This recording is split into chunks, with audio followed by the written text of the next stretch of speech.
Shri KC Joseph Cheruthuruthy Kalamandalam കൽപ്പിത സർവകലാശാലയിലെ നിളാദേശീയ സംഗീത നൃത്തോത്സവം സാംസ്കാരിക മന്ത്രി KC ജോസഫാണ് ഉദ്ഘാടനം ചെയ്തത്.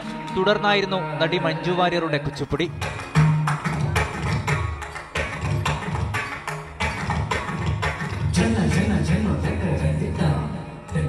മഞ്ജു കലാമണ്ഡലത്തിലെത്തിയത് നേരിൽ കാണുവാനും നൃത്തമാസ്വദിക്കുവാനും ആയിരങ്ങളാണ് എത്തിയത്. 1 മണിക്കൂറോളം നീണ്ടു മഞ്ജുവിന്റെ കുച്ചിപ്പുടി നടനം.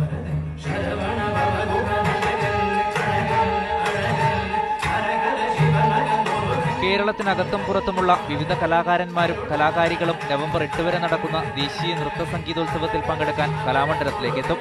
ഉച്ചവരെ വിവിധ കലാരൂപങ്ങളുടെയും വാദ്യങ്ങളുടെയും പഠന സെക്ഷനുകളും ഉച്ചയ്ക്ക് ശേഷം അവതരണങ്ങളും ഉണ്ടാകും. 8 ദിവസം നീളുന്ന കലയുടെ രാപ്പകലുകളിൽ പഠനത്തിനും ആസ്വാദനത്തിനുമായി നിരവധി പേരാണ് കലാമണ്ഡലത്തിലേക്ക് എത്തുക. മീഡിയ 1 തൃശൂർ.